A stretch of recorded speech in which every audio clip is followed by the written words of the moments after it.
Bhagavate Vasudevaya.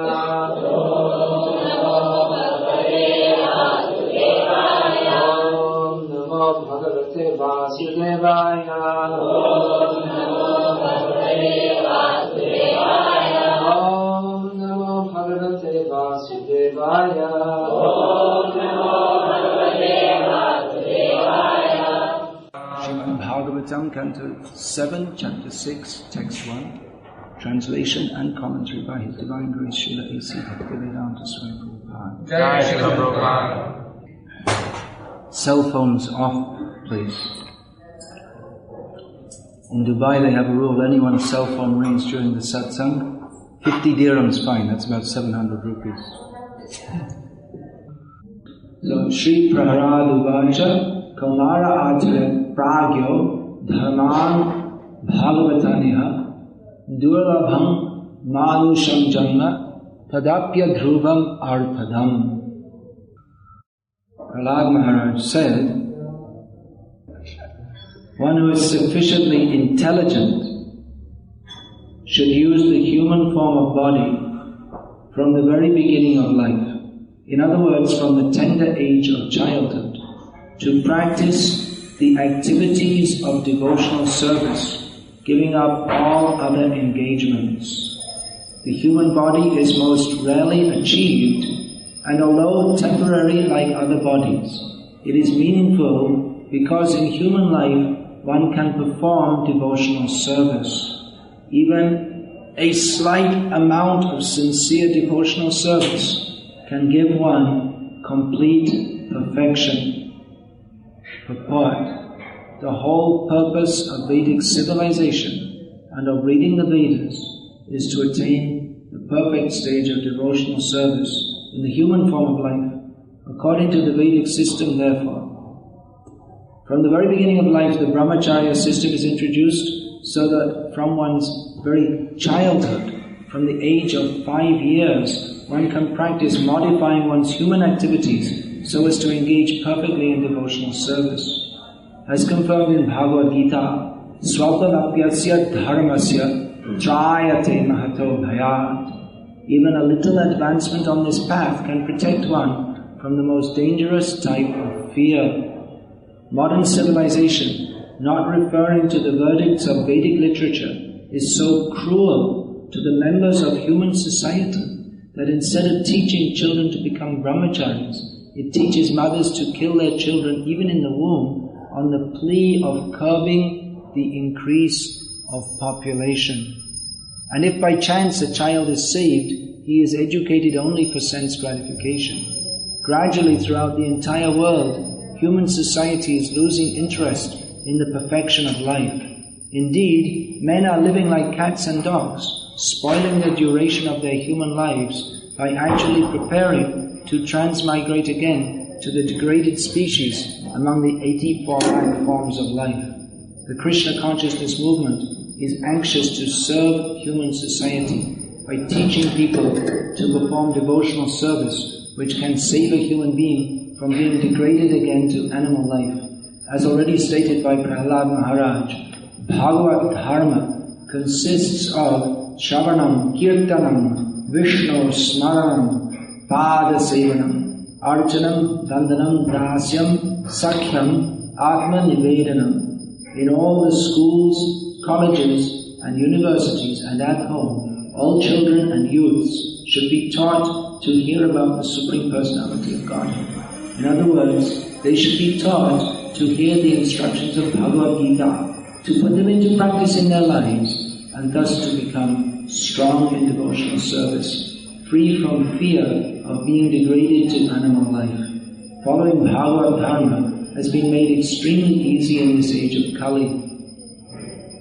The Shastra says, Harem Nama, Harem Nama, Harem Nama Eva Kevalam, Kalo Nascheva, Nascheva, Nascheva Datiranyatha. One need only chant the Hare Krishna Mahamantra. Everyone engaged in the practice of chanting the Hare Krishna Mahamantra will be completely cleansed from the core of his heart and be saved from the cycle of birth and death. In this verse, Srila Prahlad Maharaj speaks of the necessity of taking to Bhagavad Dharma. Actually, Dharma means Bhagavad Dharma. The intrinsic meaning of the word Dharma is Bhagavad Dharma, or those activities, occupational duties. Prabhupada is giving the word to a translation. Which are in relation to the Supreme Personality of Godhead. So actually this is the only Dharma.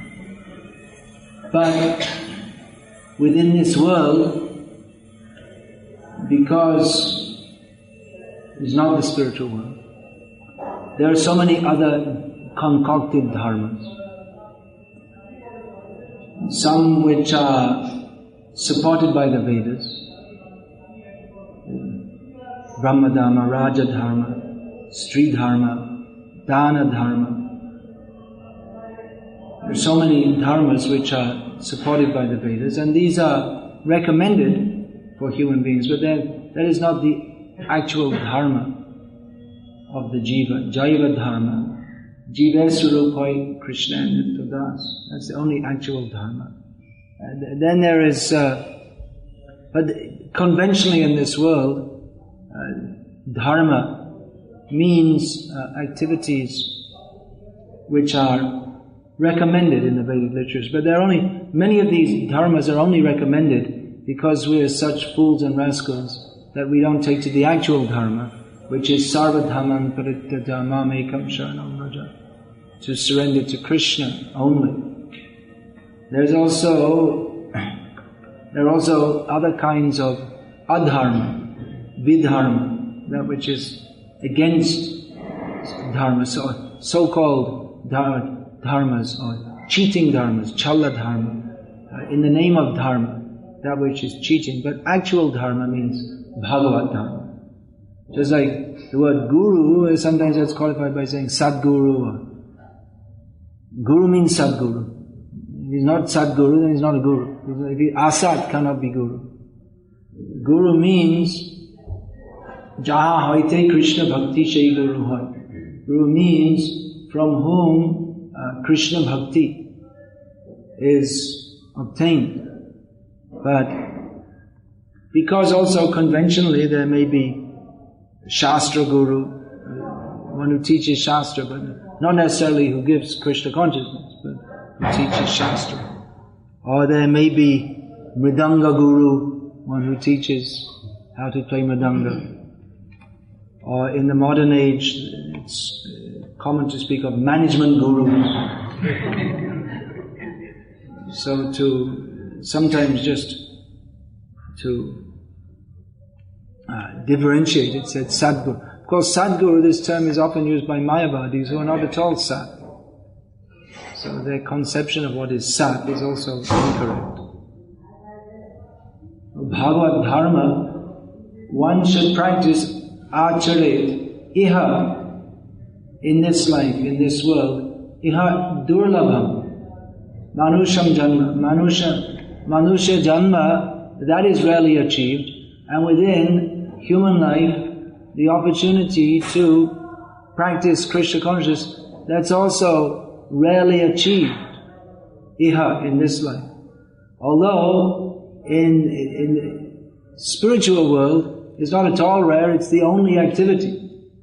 In the material world, to practice Krishna consciousness is rare, and to be a rascal, fool, that's normal.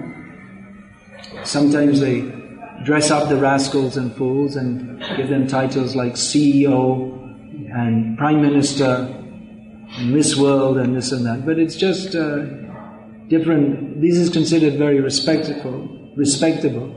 But it's honor among thieves, you can say like that. There's nothing actually respectable about any situation in this material world other than that of a surrendered servant of Krishna. In the spiritual world, there's only service to Krishna. It's not that in the spiritual world, most are serving Krishna, and it's rare to find a non-devotee. A non-devotee means you're not there. You're here. The natural condition of the soul is to serve Krishna, but that is rare in this world, because the atmosphere in this world is one specially designed for forgetting Krishna. However, Krishna has given the opportunity to practice Bhagavad Dharma, even within this world. In the spiritual world, it is not a matter of practice. It is dharma, in the sense of intrinsic activity. No one has to practice how to serve Krishna. In the spiritual world, it is as natural as breathing. But in this material world, because our consciousness is now opposite, bhayam dvitiya viniveshatasya ishad apetasya viparyaha smritihi. Now we have come into the world of fear, where our consciousness is opposite to that of wanting to serve Krishna, because we are envious of Krishna. We have come to this material world. So those who are actually intelligent, pragyaha, those who have grasped what is the essence of life, they will in this world take to Krishna consciousness with the aim of fully practicing Krishna consciousness.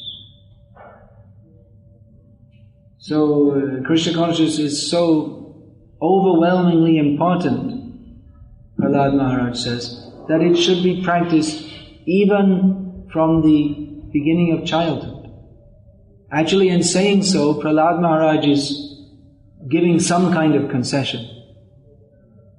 You may say, well, that's very early to start practicing Krishna consciousness. But actually, Prahlad himself started even earlier. He started even within the womb. So actually that should be started even within the womb. But he's speaking to his demoniac classmates, who they didn't have the chance in the womb, not already gone by this time. So you start now. It's already late. You're already 5 years old and you didn't start practicing Krishna consciousness. So better late than never, he's saying. Now a question may be raised that one who is intelligent should take to Krishna consciousness. So anyone who understands what is Krishna consciousness understands that intelligence means to take to Krishna consciousness. Anything else is not intelligent. One may be a member, what's that society where they have only people with very high IQs? Mensis? Mensis it's called? Any Mensis members here? Huh? Mensa, something like that. So you've got to have an IQ of at least 140, is it? See, I don't have enough brain to even remember what the name is or how much IQ you should have. But anyway, you have to be pretty damn smart to be a member of it. More than the average software engineer in Bangalore. So, don't be too puffed up. But we find that spiritually they're mostly fools and rascals because they don't take to Krishna consciousness. They're so intelligent and they use their intelligence for making up puzzles that others can't solve or solving puzzles that others have made. There was this cube, what was that? Rubik's cube. It was made by Mr. Rubik. Anyway, and they're trying to work, and then someone worked it out and now it's... So how many millions of hours were wasted all over the world trying to solve that one? But not actually intelligent, because they don't ask the proper even the proper question they don't ask. They ask, how can I earn more money? Or how can we solve this complex mathematical problem? There are always mathematical problems, unsolved mathematical problems. They're always there. They solve some problem and they discover some new one. So the mathematicians, they busy themselves and bother themselves, spending their whole lives trying to solve some abstruse problem which is no interest to the rest of human society. And they may die without it being solved, or they might solve it and get the Nobel Prize. Then some other problem will come. So, foolishly wasting their lives without asking the real question, what is the actual purpose of life? So many of them, they foolishly subscribe. Mostly people subscribe to the evolutionary theory. And they just presume that everything has come, the whole of existence has come from nothing. The whole of existence is the material world. It has all come from nothing.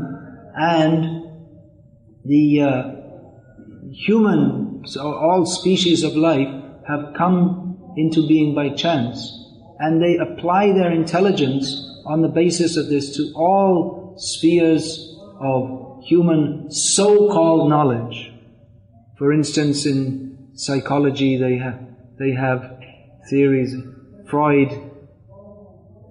Sigmund Freud had his theory of Oedipus complex, that every man is sexually attracted to his mother.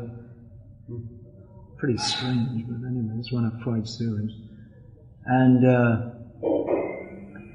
Freud had his brilliant theory about religion, that originally man was a hunter species, and there must have been in each group of Stone Age men or prior Stone Age man, that one man would be dominant and he would dominate all the women, and therefore his sons were afraid of him and envious of him, therefore they feared him. And this went so deeply into the psyche that nowadays, even though fathers aren't like that, we believe in a God who dominates everything and we're afraid of him. Doesn't at all fit the description of Krishna, but because in Christianity they have a concept of God who's the Father, who you should be afraid of. So Freud, with his brilliant deduction, came up with this theory. And like this, all the different sciences are going on. Anthropology, that the apes were jumping through the trees, and then some of them became, by genetic mutation, some of them became bigger and stronger, so they couldn't jump through the trees anymore, because the trees hadn't grown as fast as they had. So they jumped down from the trees, then to get the fruit they had to reach up, and then they became human beings. Don't laugh, it's in the Encyclopedia Britannica. I read it in there. You're not laughing at the Encyclopedia Britannica, are you? Shastra Ninda.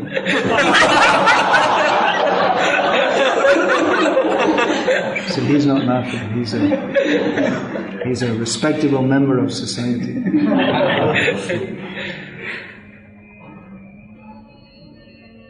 Yeah, I laughed too when I read it, but I thought this is Encyclopedia Britannica. This is considered like highly respectable. This is knowledge. You see, you give it to your children and they read it, and they become highly knowledgeable. So the whole human society is very intelligent but foolish, because the very basis of their theories is complete nonsense. So that's one reason why they're not intelligent. Another reason is that's rather a symptom of their lack of intelligence. But the real missing link the hole in their head regarding intelligence, why they're not actually intelligent, is that they don't ask the really important question: what is the purpose of life? So one who is actually intelligent, they take to Krishna consciousness. They understand, atato brahma jignasa, now we should inquire into the absolute truth. And such a person may not be very materially intelligent. We find many people who they cannot even write their own name, or maybe that's all the writing ability they have. They're not. Of course, there are some people who are, what's that called? They have dyslexia. They can't read properly, but they're very intelligent. But some people just never learn. They never learn. They never went to school. They never learned to read and write. But they take to Krishna consciousness, and they can understand philosophy very deeply. There are many cases of devotees who They never studied at school or any such thing, but just by hearing from devotees, they can meet with professors and discuss with them what is Krishna consciousness, which also gives us the clue as to how Prahlad Maharaj is talking about Kaumara Acharet Pragyo. One who is intelligent should even from childhood take to Krishna consciousness. Now a child is generally not considered to be very intelligent. Or even if they're very intelligent, they may not be very learned. The intelligence is only latent. There may be an intelligent child, but the child has to be trained to harness that intelligence. If the intelligence is not developed by education, then the intelligence won't actually be developed. One has, just like the body of a child may be quite strong, but unless he's allowed to exercise, that won't develop very strongly. So in the same way, the intelligence needs to be exercised and trained, then it can develop. So how can we expect that a child will be very intelligent to take to Krishna consciousness?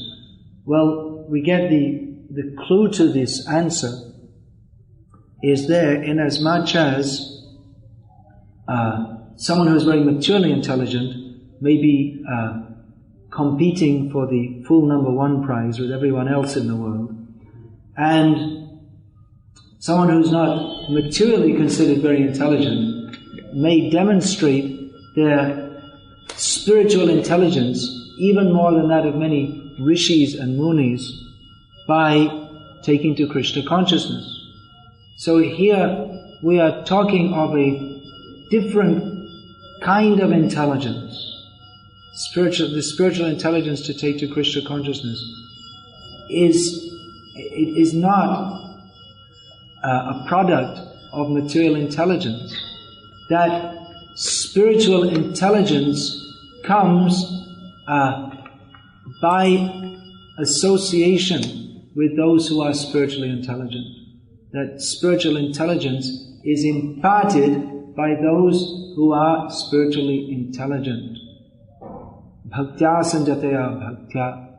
Bhakti comes as a result of bhakti, not by any material means.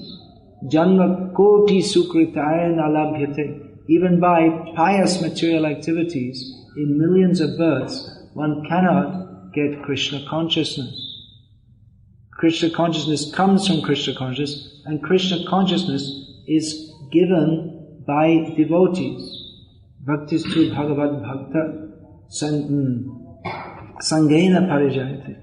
This bhakti is imparted as a result of association with devotees.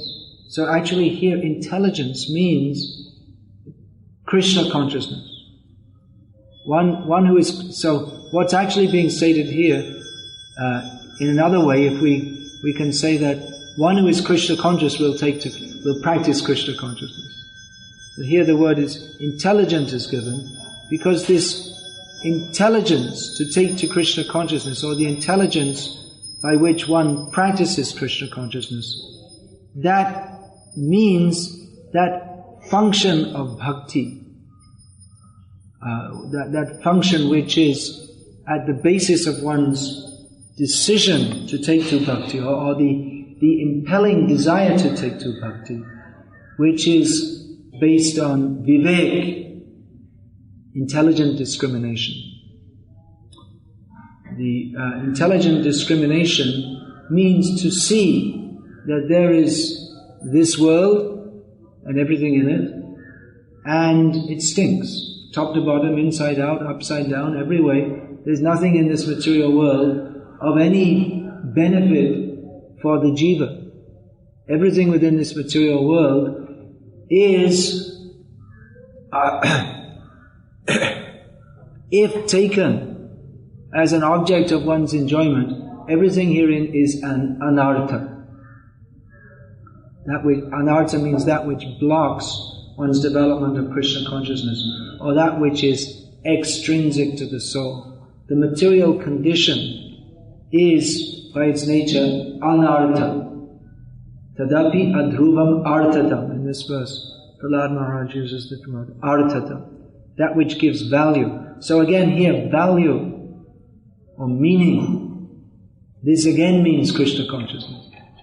So pragyaha, that means the state of being Krishna conscious. Bhagavad dharma, that means the whole practice of Krishna consciousness.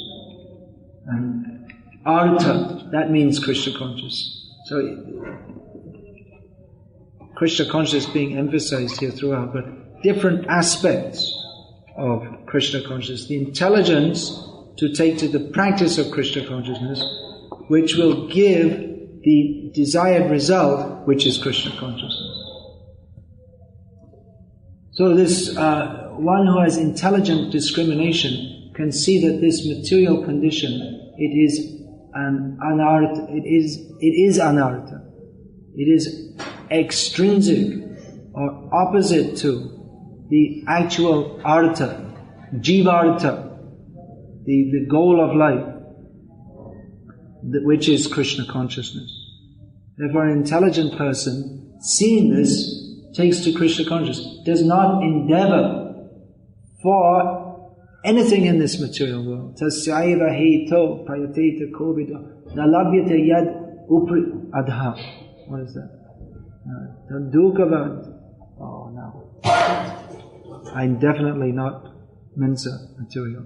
I forgot the verse again.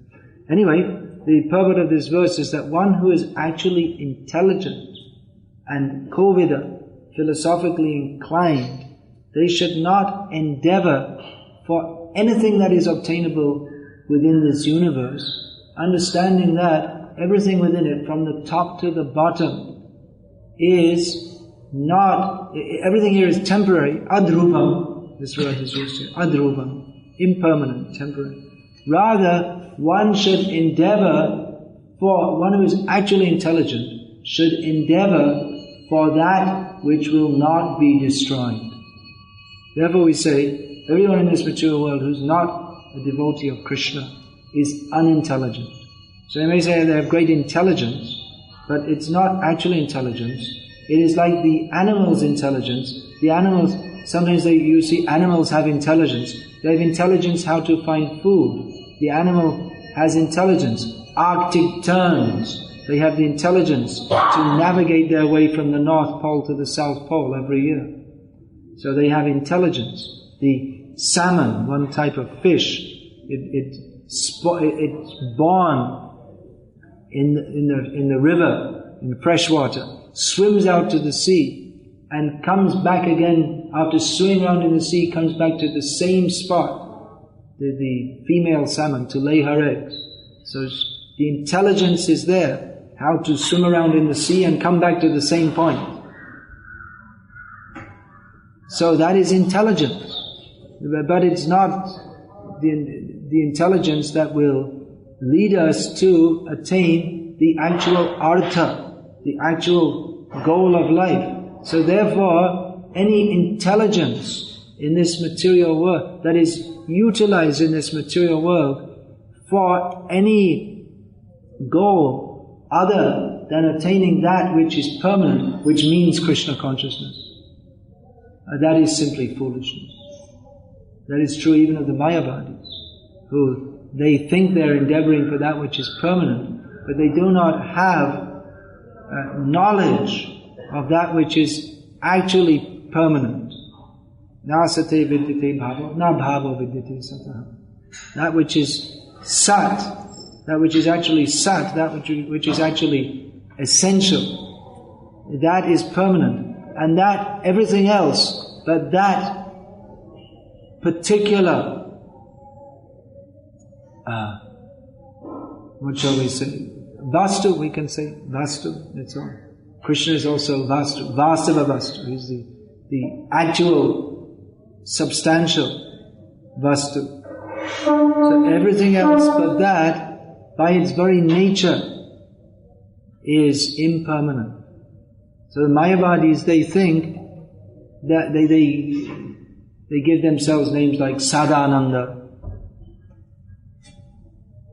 but they're taking pleasure in that which only appears to be temporary, but which is not permanent.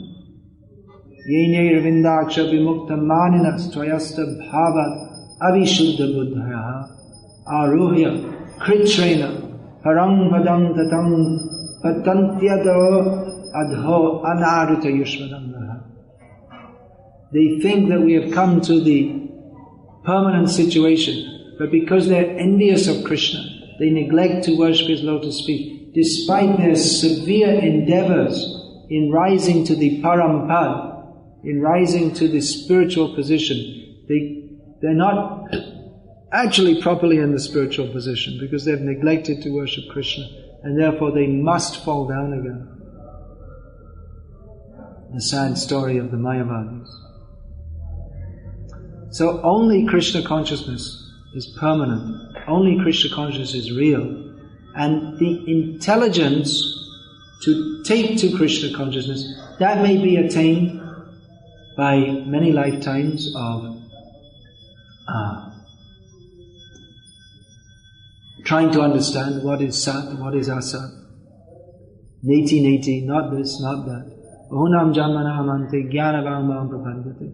After many lifetimes of attempting to discriminate between what is real and what is not real, one may come to the conclusion, Vasudeva, yes, he is real, and everything else is real only in as much as it has connection with him.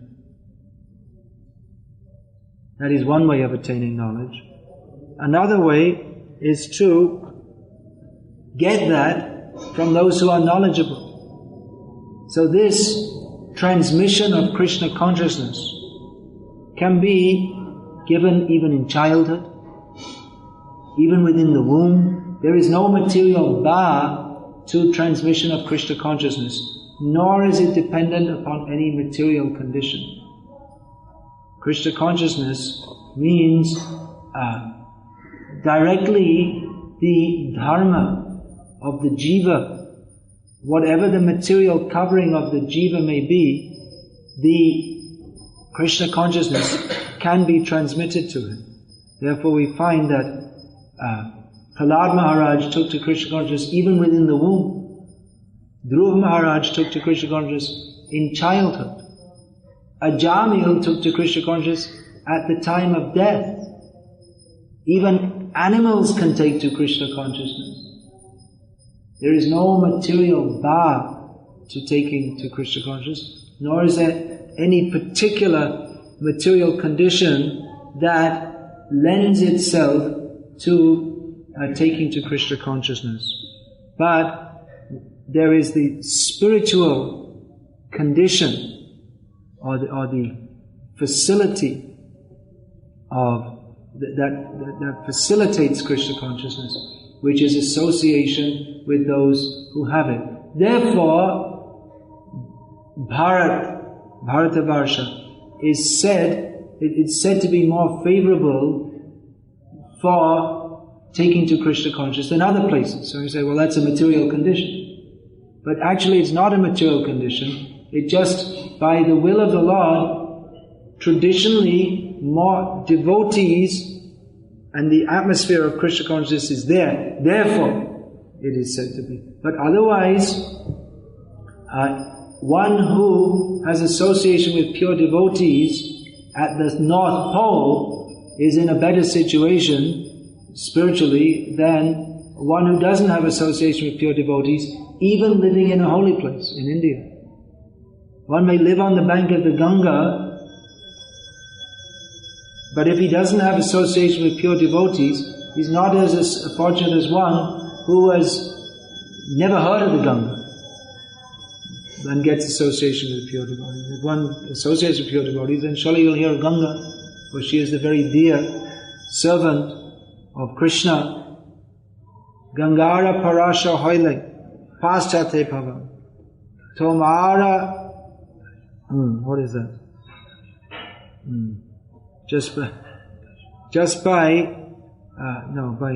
By bathing in the Ganga, after many lifetimes or after a long time, one may become purified. Now how does the next line go? Darshane pavitra karo, eitom agum. But just by seeing you, Narottam Das prays, then immediately one is purified. So seeing, of course, it may be just by seeing a devotee. Sometimes that happens. Just by seeing, the heart is changed. But generally that seeing is the seeing through the ear. Darshan means seeing through the ear, the words of a sadhu that will impart Krishna consciousness to others. Often the words of a sadhu, the first words, they are to impart vivek, discrimination, to persons who do not have that discrimination. In this way, the sadhu cuts the material attachments by avoiding discrimination. That's why Srila Bhakti Siddhanta Saraswati Thakur said that the only duty of the sadhu is to cut the material attachments of those who are materially attachments by applying the sword of unpleasant words. So these unpleasant words, they award discrimination.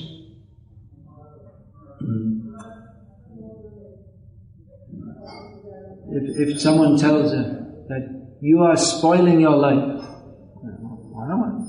don't want to hear that. If we tell that, yes, you just chant Hare Krishna, okay, I might do sometimes. But you are spoiling your life. You are living like an animal. No one likes to hear such things, like a slap in the face. And if you hear, then slap in the may wake up. Oh, yes, I'm spoiling my life. I'm living like an animal. So this, generally the mercy of devotees in the first stages comes in what is considered unpleasant, an unpleasant way that gives intelligence. Actually, the intelligence to be Krishna conscious, that is there in everyone's heart. Therefore, no one becomes Krishna conscious. No one becomes a Vaishnava. Everyone is already Krishna conscious. Everyone is already a Vaishnava. But that dormant Krishna consciousness has to be woken up, has to be revived. So, if we just ask people, well, chant Hare Krishna, but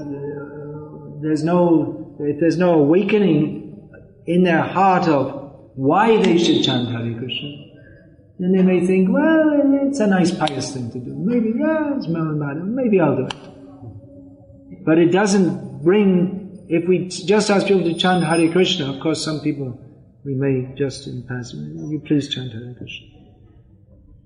But actually we find that very often in his preaching, Srila Prabhupada, he wouldn't, when on meeting them, he wouldn't ask them to chant Hare Krishna.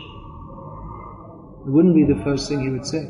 Rather, he would speak to them Tattva Gyan, knowledge of reality, to convince them why they should chant Hare Krishna. To give them the intelligence by which they would begin to understand that I must chant Hare Krishna. It is absolutely necessary that I chant Hare Krishna. If I don't chant Hare Krishna, then I'm going to lose the boon of human life. So that intelligence the sadhu gives, even to a child may take this up. That what is the necessity of taking to Krishna consciousness? We may say, yes, it's very nice, you'll feel happy, this, that. That's all right. But we may say like that, but no one will take to Krishna consciousness very seriously unless they are convinced of the overwhelming necessity to do so. I was asked to speak to the youth, so I thought I'd speak this verse. which here Prahlad Maharaj is saying, better late than never. You didn't take it up in the womb, so take it up from childhood. So in youth, better late than never. Better take up Krishna consciousness now. Already we spoiled so many years of our lives, as Prahlad Maharaj will explain, how we spoil childhood in playing, and then youth in study, and then the adult life in pursuing a career, and the end of life playing tiddlywinks and watching Tom and Jerry on TV, and then we become a cat or a mouse, something like that. So this way we are spoiling our human life. So we already spoiled so many years. People may say that, why do you want to spoil your youth? You're young, you can enjoy. When you're at least 99 and a half years old, then only you should think about spiritual life. When you can know, when you've got nothing else to do, but then even then, if you walk in, an old person may take to Krishna consciousness and say, see, there's a good program on the TV. Why don't you can take to Krishna consciousness afterwards. There are so many things we may do. There's always something that Maya can offer. But if we consider that we're young, we can enjoy life, then why not enjoy now, enjoy material life now, and take to spiritual life later? It seems like an intelligent proposition. It is not an intelligent proposition. It is a foolish proposition. Because one thing is, there's no guarantee that we'll live to see tomorrow's sunrise, or even the midday of today. Nishvasa, naiva vishvasa. Even the next breath, we cannot be certain. There's no certainty. Death may come at any time. So that's one consideration. Another consideration is that there's no use to be foolish for any amount of time. There is no enjoyment in material life, so why try to enjoy it? You may think, well, we'll enjoy now, and then when we've lost our capacity to enjoy, then we'll to enjoy the body, then we can imply the mind and the intelligence to higher things. But one who's intelligent understands that anyway there is no enjoyment in material life. We may have lots of youthful energy which we can spend for running after a ball, or running after a woman, or running around doing something, or running after a career. But it's all foolishness. It is anartha. It is a waste of the human form of life. It is a waste of our energy. It is a waste of our intelligence. It's a waste of our body. It's a waste of everything. Everything's spoiled. We may say, well, now I can get ahead and develop a great career. But there's no such thing as a great career, so how are you going to develop it? It's just a career. That's also a word which means, just like a car when it's out of control, we say it careers. That means it skids here and there, and so that's what your career is. It means you're skidding here and there. You try to get a hold of it, but it's probably going to crash. And if you can get out alive, you feel lucky. So that's the great career. It's like being in a car that's out of control, skidding and ready to crash. So you may say, well, we can pursue this now, but what is the point, actually? Of course, it may be said this can be dovetailed in Krishna consciousness, but intrinsically, we should be convinced there is absolutely no value to anything in this material world unless it is fully dovetailed. Dovetail means subordinate to any activity, the motivation for any activity. Unless it's fully subordinate to the goal of satisfying Krishna, then it is useless. Of course, we might think that, well, I have this attachment and therefore I'll do it and I'll offer the result to Krishna. That's karma yoga. That's not bhakti. That will not have the same result as acting for the pleasure of Krishna within this world. There's a difference in attitude. The karma yogi and the bhakti yogi, their activities in many ways may be the same or highly similar, but there's a difference of attitude. The bhakti yogi, he may also be a CEO in a company or a street sweeper or whatever. But if he's a bhakti yogi, he does so considering what situation I'm in this material world. Pursuing this cause is the best I can do for satisfying Krishna. But that doesn't mean that he just pursues a career, and that in and of itself is Krishna conscious. But rather, he may do so seeing that the opportunity to spread Krishna consciousness is there within it. Otherwise, there's no use. But the karma yogi thinks, well, I want to have a great career, and well, Krishna's there, so he'll bless me, and I'll offer something to him. And I'll enjoy myself, and I'll offer some of the result to Krishna. So that's also Krishna consciousness. Some consciousness of Krishna is there. But that is not very satisfying to Krishna. Only bhakti is satisfying to Krishna. Not even what to speak of karma, even jnana and yoga, they're not satisfying. They may satisfy Krishna to some little extent. Nasadhyati nam yoga dharma sankhya cha udhava naswadhayastapasya go yatha bhakti amamarjita.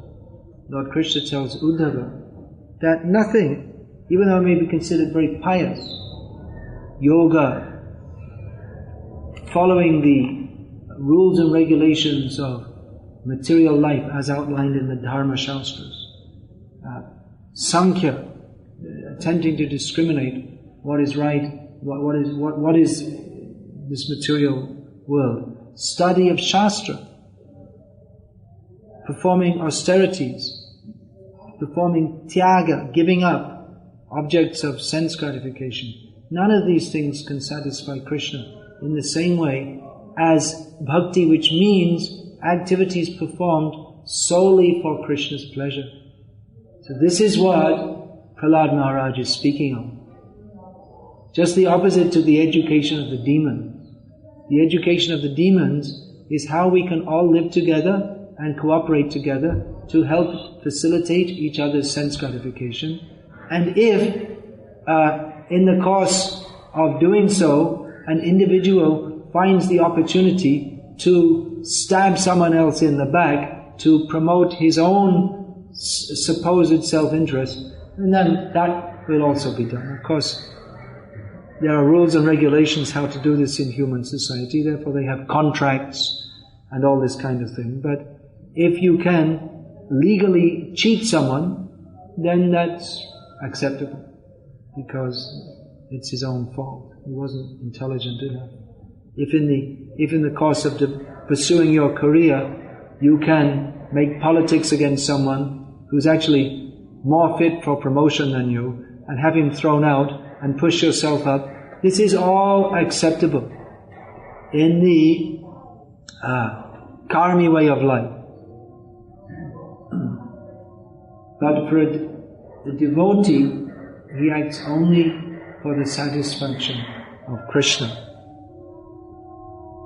which may make it difficult to have a successful career, because to get promoted you have to do all politics and all this kind of thing, but devotee doesn't do that, so if it's not only on merit that you go up in the world, it's mostly by kissing the boots of those who are already up. And if possible, you kiss their boots, you come up to their level, and if possible, you kick them on the head with your boots. That's how you get up in the world, that's how you get promoted. So, pursuing a to become highly successful materially is not necessarily, but often antithetical to the endeavor to become highly successful spiritually. And actually success means spiritual. There's no success. What is the success of being a CEO or a Bill Gates, and in the next life you become a frog? What is the success? There's no success. What is the success? Even if in the next life you become like Bill Gates, and the life after that, and the life after that, and the life after that, still you're a failure. Because failure means not to be Krishna conscious. So what should we advise the youth? Prahlad Maharaj was advising his schoolmates that, which was not, it was actually for in their best interest, but not at all what their teachers were teaching them. They went to a very high-class school, the palace school. They were being educated along with the sons of the king. So it was a very prestigious school. And prestigious school means the teachers were picked very carefully, and the curriculum was considered first class. How to become a first class demon. That is what they're being taught. Which is what's taught in schools nowadays. Same thing. Maybe not as expert as Hiranyakashipu. If you really want to be a success, then be like Hiranyakashipu. Bill Gates is not nearly as successful as Hiranyakashipu. Bill Gates has only got a little bit of money. But Hiranyakashipu he had the illusion of being the Lord of the universe. No, he didn't just have a business empire, he had the whole universe. The whole universe from Swargaloka down. So he was a great success, and he was doing some charitable activities, opening schools, just to show that he's a nice guy after all. And all the top elite, or elite as they say in India, because they wrongly pronounce it, they were, or elites, which is another mispronunciation and the grammatical error also. So all the elites used to send their...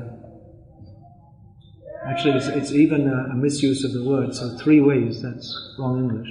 Anyway, it's Indian English. The elites used to send their children to the palace school to be taught by none other than the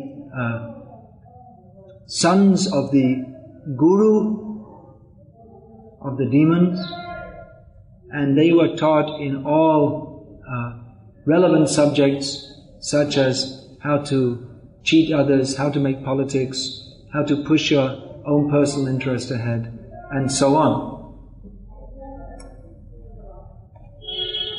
But Prahlad Maharaj taught them Shravanam, Kirtanam, Vishnu, Smaranam, Pada Sevanam, Archanam, Dandanam, Dasyam, Sakyam, Atma Nivedanam, which was not pleasing to Shanda and Amarka, the teachers, which was opposite to what they were teaching.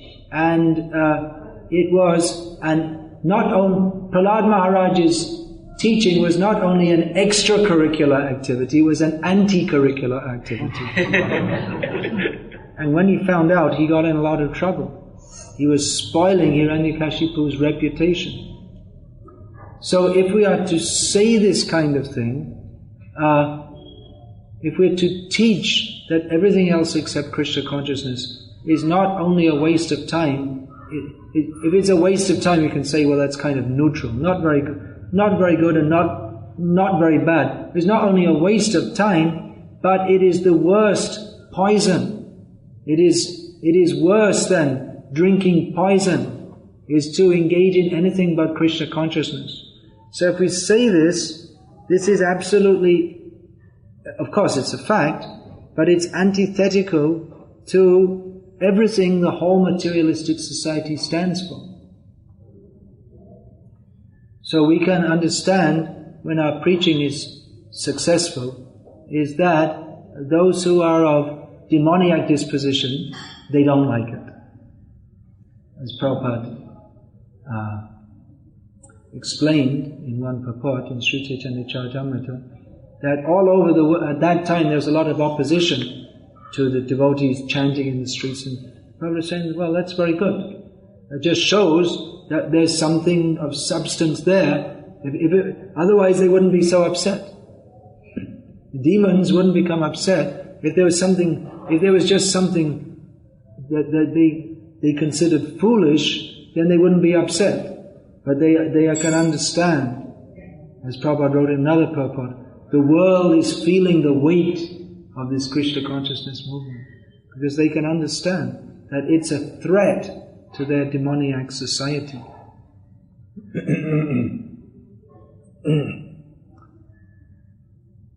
So youth should take this up. Why only youth? Everyone. Everyone is a youth. Everyone is an old man, because this span of life is so short that everyone can be considered 80 years old, just born, only 80 years ago. An old man, 12 years old. Why old? Because he's very close to death, maximum 80 years away. What is it? Adhruvam. This span, this human life is temporary. We make these divisions, youth, old age, but whatever it may be, we don't have any time. Meditate to Krishna consciousness right now. But instead they're encouraging foolishness of youth. In the Western world, youth is considered a very foolish time. In Indian culture, the youth, they're trained from the very childhood so as not to be foolish. Because there's no brahmacharya in the Western world or in modern life. Therefore the youth are foolish. Why is that? Because in youth after puberty, there's very strong sexual desire. So that sexual desire causes one to be foolish. That's the whole material world is running on the foolishness of pungsastriya mitani bhavane tantayaraho hridya grantimahu. The very basis of material existence. Of course, the underlying basis is envy of Krishna, but that is manifested as, instead of being attracted to Krishna, the soul whose knowledge of Krishna is covered by his own desire that it be covered, instead desires sexual enjoyment. So this sexual desire becomes very prominent in youth, which causes youths who are not trained in brahmacharya to act very foolishly.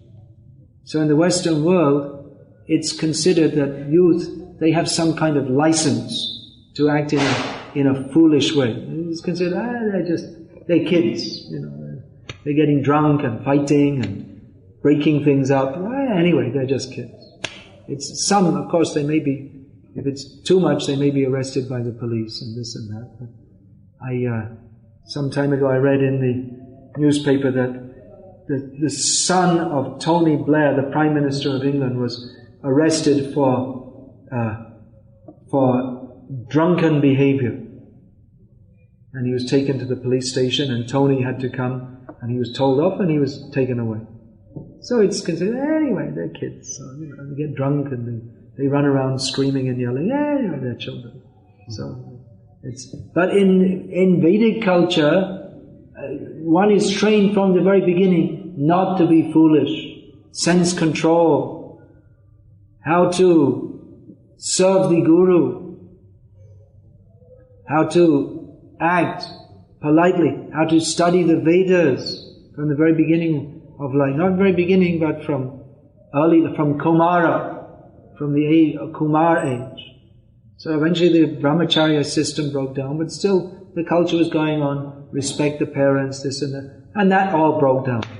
When it was seen that when sense gratification only becomes the goal of life, then no one will respect anyone else, because no one is respectable. Now they teach at school, you should respect your parents and teachers, and no one respects their teachers or parents. There should be no need to teach it in the school, but they're attempting to teach it in the school because at home they're not doing it. And they don't respect their teachers and parents because they see that there's nothing in them to be respected. They're not respectable people. Just by their position, the teacher, parent, no one will respect. If you see that they, like yourself, are simply interested in sense gratification, then why should you have any respect for them? So this came up in the 1960s. It was a whole wave of the hippie movement came up in which they left their parents.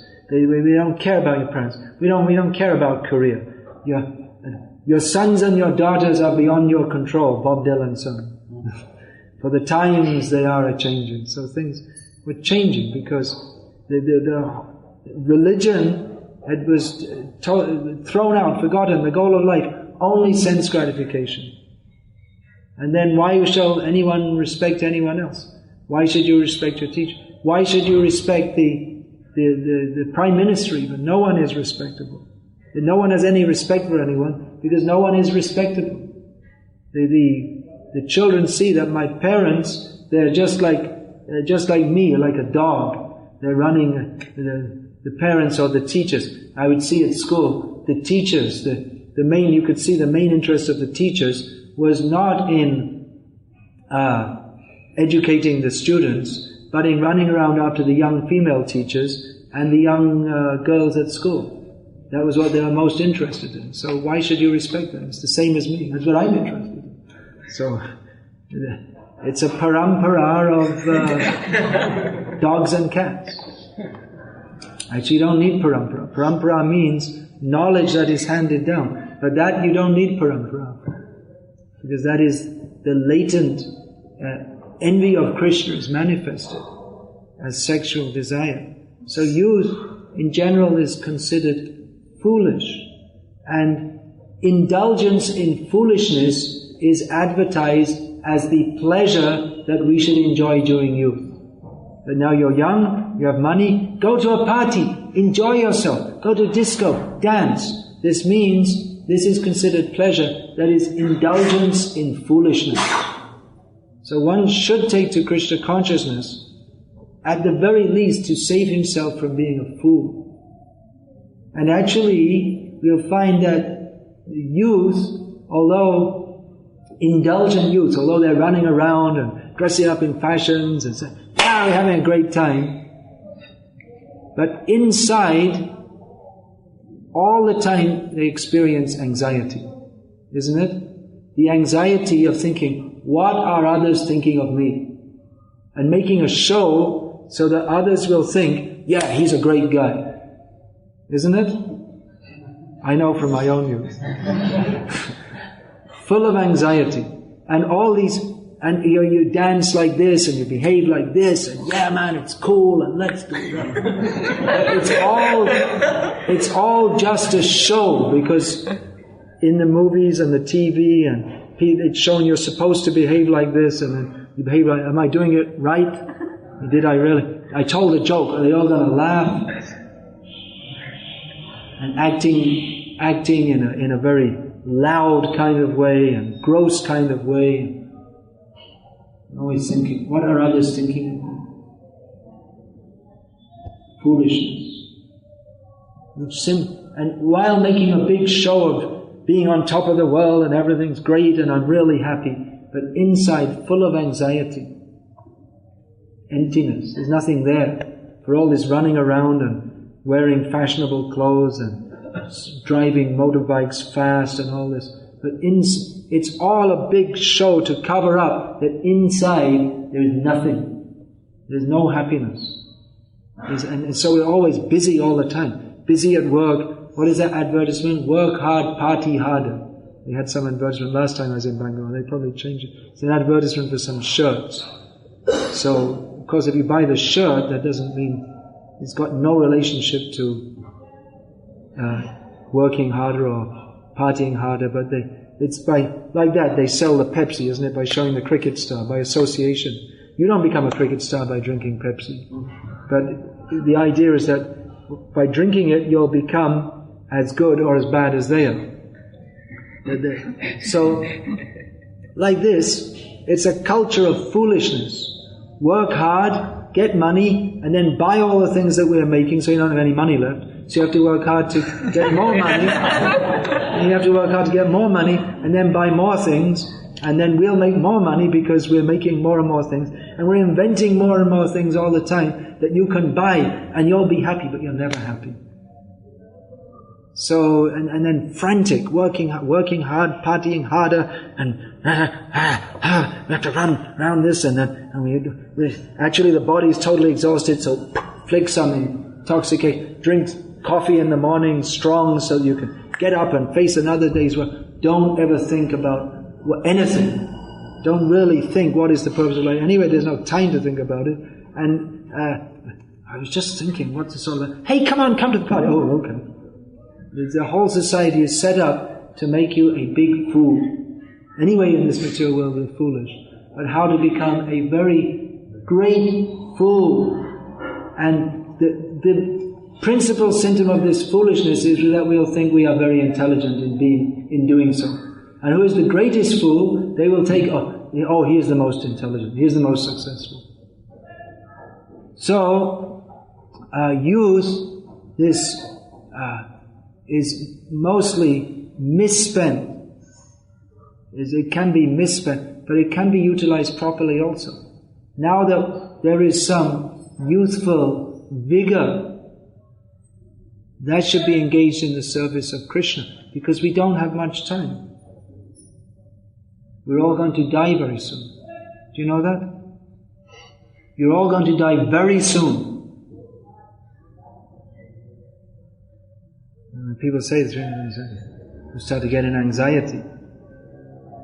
You give blessings, you expect to give blessings, chirayu, and have a long life. What's the use of a long life if you're not... Anyway, you'll have long life after life after life in this material world. If you don't become Krishna conscious. So better, you're supposed to get blessing for long life. Real blessing for long life means die soon and go to Krishna. Then you'll have long life. There's no long life otherwise. So Krishna consciousness means to actually become intelligent. Otherwise, youth is spoiled, childhood is spoiled, youth is spoiled, old age is spoiled, the whole existence is spoiled without being Krishna conscious. So, rather than spoiling youth for chasing after that which does not exist, the pot at the end of the rainbow, we should chase after that, which endeavor for that which is of actual value. The only thing of actual value is Krishna consciousness. There's nothing in this world of any value whatsoever. We may say, well, it is better to be rich than poor. It is better to be healthy than unhealthy. Well, if it serves the purpose of Krishna consciousness, yes. Otherwise, no. Otherwise, it's better to have less money and be Krishna conscious than to have more money and not be Krishna conscious. It's better to be unhealthy and be Krishna conscious than be healthy and not Krishna conscious. Of course, in our neophyte condition, without good health, we may find it difficult to be Krishna conscious, but good health in itself is not a blessing. In fact, good health without Krishna conscious is more of a curse, because then we have more opportunity to engage in sense gratification, which will drag us to hell, which will take us away from Krishna consciousness. So, we should understand this very clearly, that the only necessity of human life is Krishna consciousness. Anything else, can be utilized in Krishna consciousness, but Krishna consciousness is the essential. It is the need. Everything else is extrinsic. We may think, yes, it's better to be rich than poor. Better to be Bill Gates than Bill Smith. That's Bill Smith means just nobody. You may say, well, if you can be, why not? But Actually, it's not better. No better. You can say maybe better in what sense? That well, here you have some stool, stinking stool, and here you have more stinking stool. So which is better, more stinking stool or less stinking stool? If it's an anartha, if the attachment to material things, that is an anartha. So if you have more, then that's more of an attachment, it's worse. Just a few days ago, some people came to me very distressed. They'd lost crores and crores of rupees in some... So I told them, you're very lucky, you lost so many material attachments. Krishna is very kind to you. I don't know if they appreciate it. Maybe wanting some blessing, they can get their money back. But I told them, actually, you're lucky because you are thinking this is my money. That's a thief's mentality. It's not your money. You didn't actually lose anything because it wasn't yours anyway. It's all Krishna's. So, if you can be relieved of the thief's mentality of thinking I have so much money, but I lost so much, that will be your actual benefit. So Krishna consciousness means to understand everything in terms of Krishna consciousness. There is nothing of value in this world. Therefore Prahlad Maharaj, who, without having to do the endeavor of Hiranyakashipu, of performing severe austerities and conquering all over the universe, he had the whole universe given to him on a plate. His father was, here, take, you will be my successor. Or you can live with me, because Hiranyakashipu thought he was going to live forever. You can get everything desirable in the universe. I'm giving to you. I'm so kind, because you are my son. Take it. Prahlad Maharaj rejected it like stool. I'm not interested in this. I only want Krishna consciousness. Later, Nrsimhadev gave him the post of okay, now you be the king of the world. You do so. You're a devotee. You're fit to be. Hiranyakashipu wasn't. But Prahlad had no intrinsic interest in all these things, even though it was given to him without any endeavor. So let us consider the character of Prahlad Maharaj and make our goal of life to follow in his footsteps, follow in the footsteps of the Mahajans. So then the question comes, well, I'm young, should I marry, should I pursue a career, this, that? All these questions come up. So all of these should be answered in light of the consideration that human life is meant for development of Krishna consciousness. Then the answer comes. So then the answer may be that, well, then we should just give up everything and become Krishna conscious. Well, if anyone thinks like that, then they didn't understand what is Krishna consciousness, because we can't give up anything. We don't have anything to give up. It's the thief's mentality. Do I have to give everything up? And if you're thinking like that, then you're a thief. First of all, stop being a thief. Then you'll understand you don't have anything to give up. But for prosecution of Krishna consciousness, it may be that in our own particular situation, it may be that intrinsically it is best just leave everything. Even Bhaktisiddhanta Saraswati Thakur, on several occasions, he took young men, they preached to about Krishna consciousness, they understood the necessity, took them out of family life. Young man, young child. So the man told that young man, I want to train my son, Gauradas, how to worship the deities.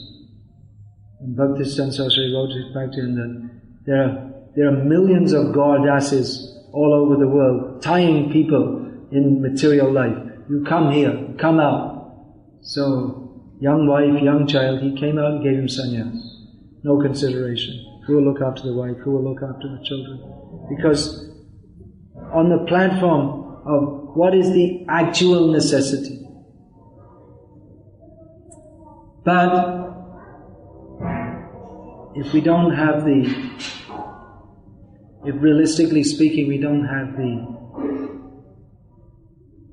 determination to maintain such a status. Because if one does so, then we'll find that there's the whole gang of relatives coming and telling that no, this is wrong. And if we're not fully convinced of the absolute necessity to take to Krishna consciousness, then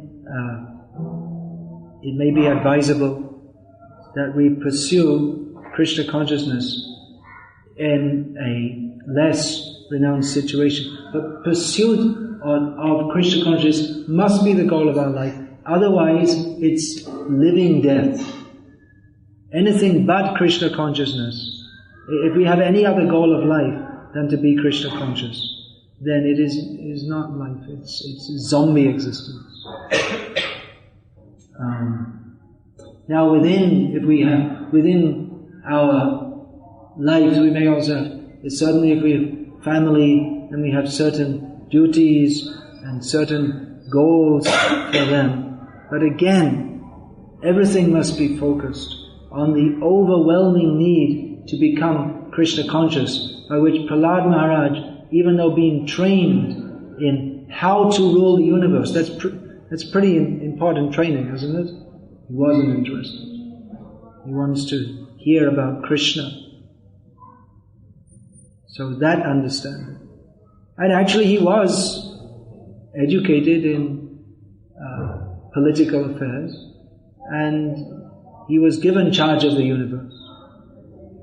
So you could say that education came in useful for discharging his duties as a devotee. So like that, materialistic education may be useful in as much as we can discharge functions within this material world, taking help of that. But we should know very clearly that in and of itself it has no value. One may be a computer engineer or an electrical engineer for. When I first went to Moscow and met a devotee, we asked him, "You're studying at told he's studying at university. What are you studying?" He said, "Electrical systems for intercontinental missiles." That was 20 years old. That was his subject of study. So whatever it may be, we may be studying. We may be studying the history, geography, or languages, whatever it may be. We should understand that these things are useful only in as much as they they're useful, they have no direct application to Krishna consciousness. But if in my activities in this material world I'm able to further the cause of Krishna consciousness, then only they have use. Intrinsically they have no use whatsoever. To be a brilliant mathematician, to be a successful businessman, to be a responsible family man, all these things have no intrinsic value of their own, but in as much as they may be utilized in Krishna consciousness, then only they can be considered as worthwhile activities. This Prahlad Maharaj's teaching, his teachings are very powerful. That's summarized in one small booklet, Transcendental Teachings of Prahlad Maharaj. Prabhupada wanted this book mass distributed. So if you can distribute that will be very valuable for human society, which is, as ever, laboring under the Hiranyakashipu misconception that life's desires should be aimed at satisfying the senses. Whereas the Bhagavad says that life's desires should not be aimed at satisfying the senses. One should desire to live only in as much as it facilitates development of Krishna consciousness. Hare Krishna. Is there any question about this? Comment? Or protest? That's also. Yeah. You mentioned that we were envious of Krishna, therefore we came to this material world. How many times have we heard this question?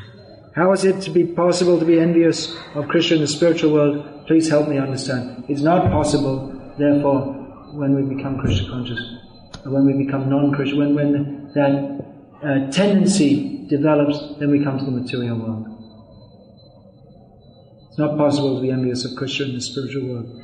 As soon as that tendency manifests, we're no longer in the spiritual world. Then we're in the material world. That the tendency can manifest even in the spiritual world is understood by the point that we have minute independence by which we can choose to serve Krishna or not. If we don't have that choice, then there's no question of love, because love means the voluntary desire to serve. That presupposes misuse of, that we have that independence to choose to serve Krishna or not, presupposes that it can also be misused. Anything else? Yeah. I didn't actually mention about preaching to animals, but I said that animals can also be Krishna conscious. So you can preach to animals by going door to door and giving them Prabhupada's books.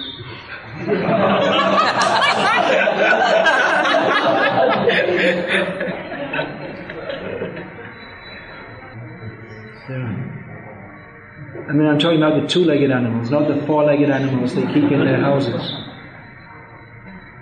Now they keep dogs in their houses. Before they used to keep them outside, because they recognize there's a difference between the human and the dog. But now there's not that much difference, then why keep the dog outside?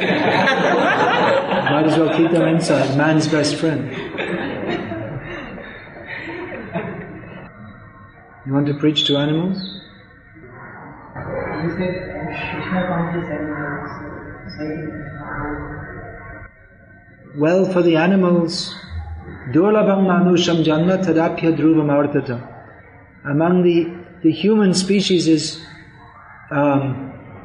distinguished from the animal species because in the human form of life there is the possibility to cultivate Krishna consciousness, without doing which dharmena hina pashubhya narana, human being is just like an animal. So actually in human form of life, there's the possibility of vivek, discrimination based on intelligent discrimination. Well, discrimination means intelligent discrimination. So discrimination based on knowledge. So that is possible in the human form of life. In the animal form of life, give them prasad and let them hear the holy names. But it's more important to preach to the humans, actually. In this verse also it comes rarity of human form of life. The what, sir? Rarity of human form of life. Rarity. Human form of life is very rare. But contrast this with in India there is population explosion. Not only of humans is there population explosion. There's population explosion of mosquitoes, dogs. I'm sure there's more dogs in India than there were 20 years ago. They don't bother to do a census, but the human form of life is very rare. Prabhupada said that the jiva is present in every cell. There are trillions and trillions of cells in every human body. So with the increase of one human body on this planet, there is an increase of trillions of jivas within the cells. Then? I was just trying to understand how come the human form of life is so rare and What's the world population? How much they say it is? 7 billion or something? It was 5 billion when I was a kid, and I didn't bother to check back on the general knowledge. I don't have to do these tests, general knowledge, so I don't know what it is. What do they say it is? 7 billion. Is it? Yeah, that was a good guess. It was 5 billion when I was a kid, so it's about 7 billion now. So that's nothing. Eta brahmanda bhari ananta jivagam chaurasi lakha jonite kariye brahman. Within this brahmanda there are unlimited Ananta here means asankhya, uncountable jivas. What's 7 billion? It's nothing. There's far, far, far more than 7 billion jivas inhabiting bodies, even within our own one body. Then, any other question?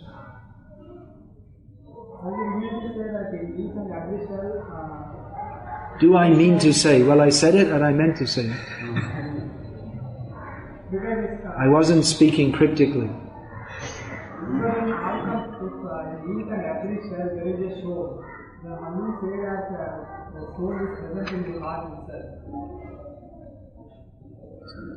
How do we say the soul is present in the heart?